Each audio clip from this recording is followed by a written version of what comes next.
This morning we're at the Pennsylvania Railroad Museum in Altoona, PA, and we're going to be touring the roundhouse and checking in and see how the K4 is doing with its complete reconstruction. Well, there's a train whistle. Seeing how the reconstruction of the PRR K4 is coming along and get all the inside information, and hopefully we'll be able to shoot some interesting photos in there that you'll be able to see later in the video.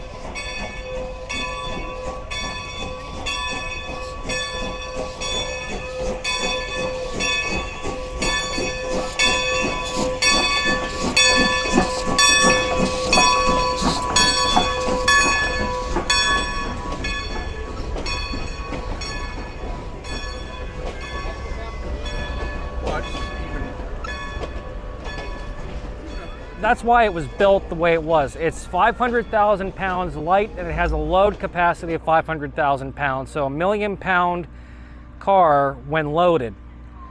It was in service all the way through Conrail and donated to the museum in the 90s. So it's relatively unchanged from the time it was built. It's had several paint jobs to it. You can see Penn Central green bleeding through. If the car was painted PC green after the Pensy days, around 1974. And then in the 70s, it was repainted back, or even 80s perhaps, back into freight car color under Conrail. And then when it was, local Altoona leaders and businessmen got together, not satisfied with that decision, to create a rightful museum about the railroader perspective, not the company per se, but the railroaders of Altoona. And they did a grassroots effort to raise money for the museum. It opened in 1980, and over the years the museum grew and expanded, and with various opportunities they outgrew this building. And in the 90s they took over the historic Master Mechanics building that was owned by Conrail. It was just a giant pigeon coop for the longest time, and it was almost demolished several times, but they saved the building, got the funding, and made it the interpretive center. And then around 2010, the museum got funding to build and construct this roundhouse for the K4 restoration. GG1s, I believe. This was in the Congressional Service, the DC. We have Charles Schwab's private car, the Loretto. This is technically the second car built in 1917 by Pullman. His first car was built around 1900-ish, and it's at the North Carolina Transportation Museum. The car over there is the Union League Club, a Pullman car, lounge, section lounge observation car, and section buffet lounge. Buffet lounge, there you go. So there it is. It's a diamond in the rough, but it looks really rough because it was an M&W service. The observation end actually had a fire during that time frame, so that's why it looks extra crispy. And this is the first time probably in the car's history that it's been inside, so that's pretty cool. Actually, there's some rusted spots in the ceiling that, because it's drying out, they've actually just, like barnacles, they just kind of, bits and pieces have been falling off, so it's drying out literally. But the car is pretty much intact inside, but the observation end, because of that fire, it was exposed to the elements, so the floor is a little bit bad, so we don't take people in those cars, obviously.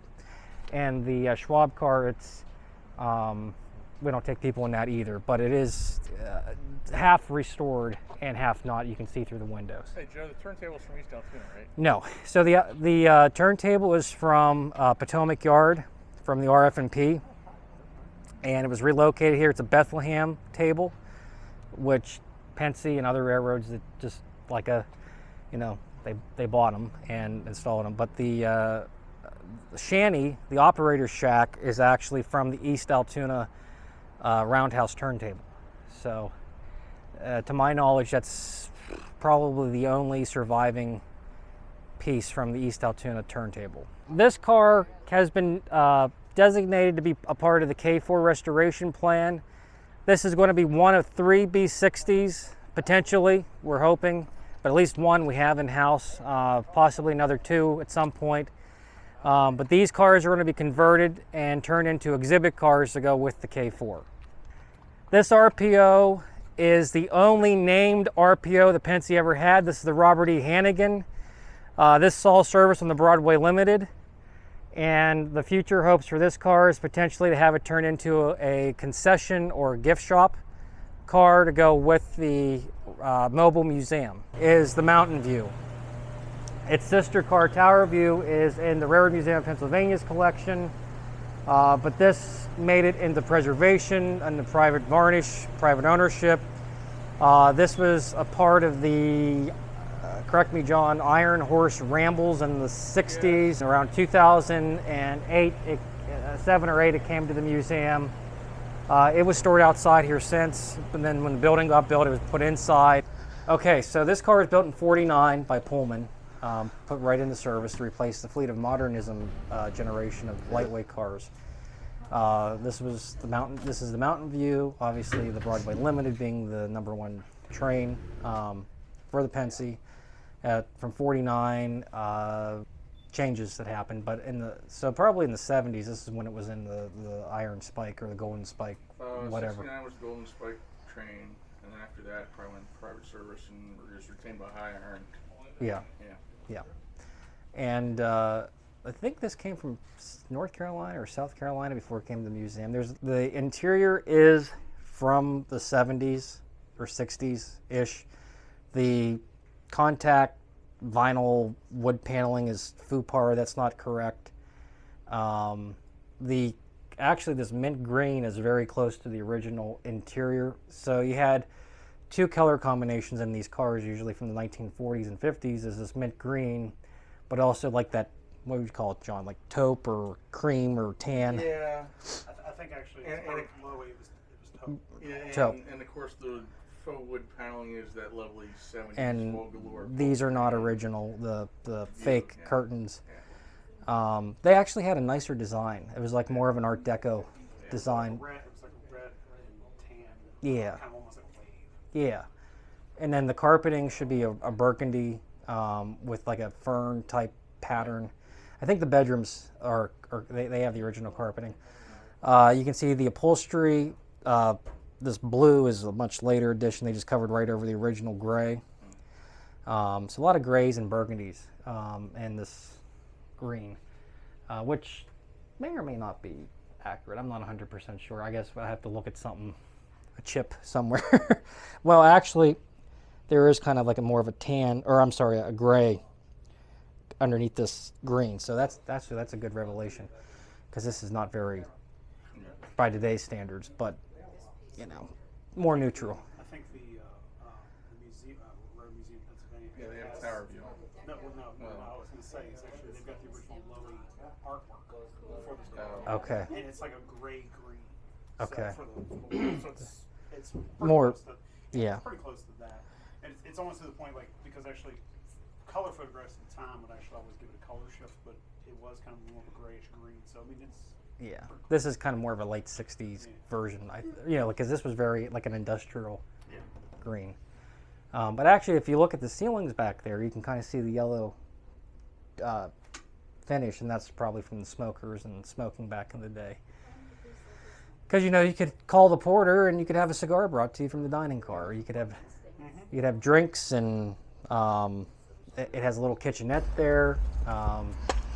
So it was pretty swanky, I think, to ride in this car back in the day, and that's our hopes in the future. Is this is a swanky retro car, and this would have resembled a heavyweight car versus this modernization. So it's technically a D78F. There is another D78. I'm not sure of the subclass because it's been stripped of the interior. It's used as an event car in Los Angeles.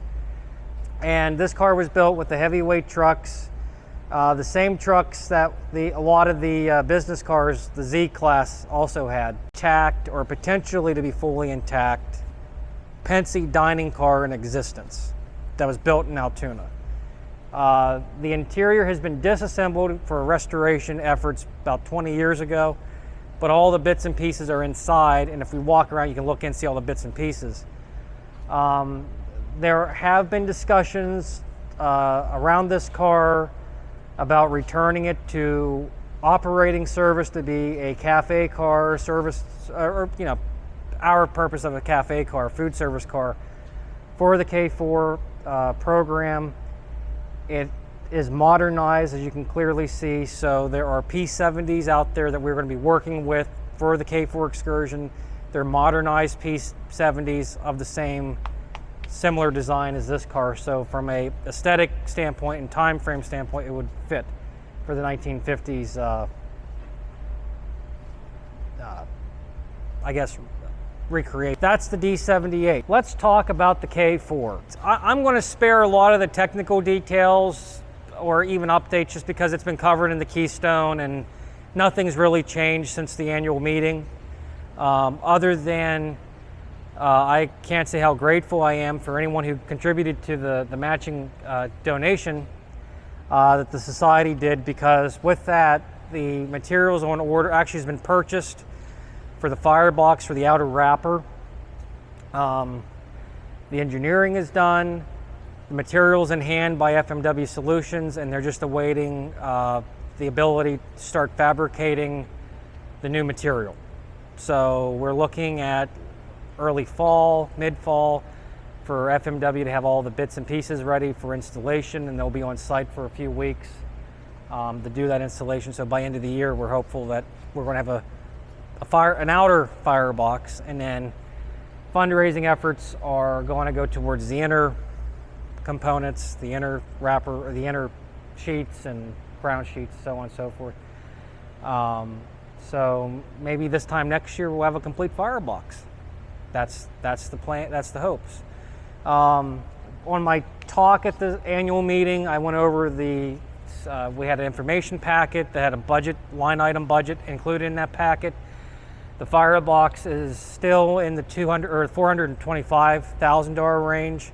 So with that, we're about halfway through that fundraising phase for this, and we're just doing it bit by bit. So we're going down that line item. This is the largest line item in that budget. From there, it goes to 300 and some thousand, and that's related to finishing the, I think the overall boiler, and goes into the running gear. But the boiler, everything that we're doing with the boiler at this standpoint, there's no rework. I shouldn't say that. There's no disassembly at this point. It's all been disassembled to the point where everything we do is new reconstruction. Does that make sense? Yeah. Yeah. So nothing else is coming off of it that has to come off to start the process. This is all the rebuilding phase. Just watch your step as we walk around here.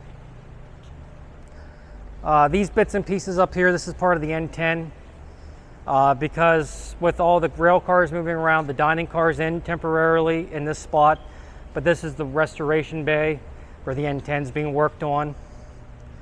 The GG1 is going to go back outside, and the dining car is going to go inside so that it can just be preserved until we get to it. There's no timeline on that, but our philosophy is, since that's really one of the rarest pieces we have in the collection, it deserves to be inside, not getting worse with the potential of homeless and vandals and all that other stuff. Because we find that people like to break into these cars and inhabit them. The tender for the locomotive is in primer. Some body work's been done to it, and it's just ready and waiting for final brake rigging application. Some stoker work. We're going to hold off on painting it, just so that there's any rework that needs to be done. We're going to look at the trucks to make sure that the springs are compliant and everything's good, because just like It's like anything else. While you're in the process, it's better to address things while you can before they're finished and put out in the operation. You have failures. So we want to make sure this thing is ready, 100% ready to go. Then we have the running gear. We actually have the steam chests are made up by 2 cylinder castings. One's dated from 47, and this is the older of the 2, dated 1939. The engine, as you know, was built in 1918. All State Railroad Museum with the 460, there's different engine numbers on these parts because they swap parts out. This K4 is very similar in that sense. We're gonna actually, that's an intern job at some point. They're gonna come out here and look for all the different numbers so we can cross-reference and say, hey, 1361 is actually made up of spare bits and pieces from K4s or whatever else was interchangeable at that point. So the current work on the frame is the shoes and the binders and wedges are all getting re-profiled, re-spec'd out. We have all the specs on this, so they're bringing this back in, the tolerances back into the right measurements and being remachined. The spring rigging is all off because that all has to be redone, readdressed. The Penske made several revisions to this, to the way that the spring rigging is all tied together. But basically everything from back here to the front is tied into that rigging. And they made modifications, yeah, I'm in the right spot, here in this area with the trailing truck.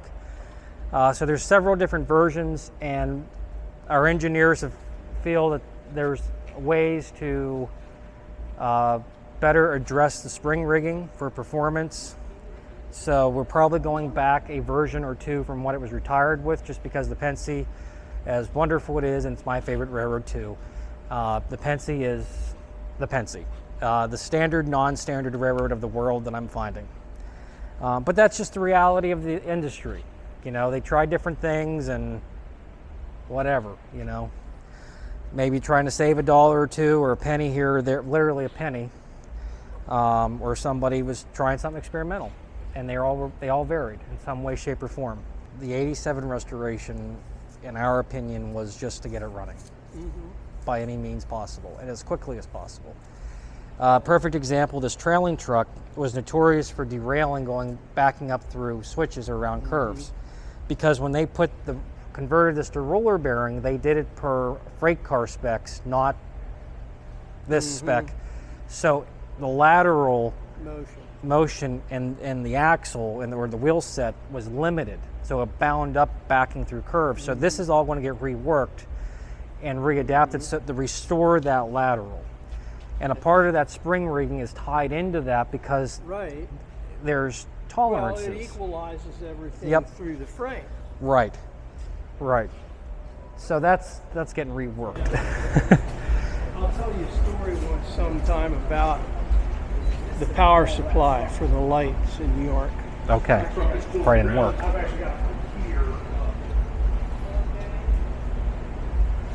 Well, when the engine got to York, everything was working, but while it was there, they had a generator failure. Yep. We have 2 generators. We got a local company to look at it, and they just couldn't do anything with it the way it was. Now the system is 32 volts. Yep. Well, one of the members of our model railroad club at that time was an electronics engineer, and he said, "You guys just need lights. If they're not absolutely a 32 volt brightness, that's not your worry as long as you have light." We pulled a 24 volt power supply out of the Model Railroad Club railroad layout in York, hooked that into the system, rented a Honda gas generator to put in the tool car to plug the Model Railroad power supply into, and they used that Model Railroad power supply to power the lights and everything on the locomotive for the rest of the excursions they were going to run. And they asked permission if they could keep that to bring the engine back to Altoona, so they would have lights coming back to Altoona. We gave them permission to hang on to the power Then they had supply, the axle failure in Lewistown. which they brought back all the way to Altoona, and we eventually got that power supply back. But yeah, so for at least part of when it was in York, Yeah, all of generator the failed. electricity on the engine was provided by a model railroad 24-volt power supply.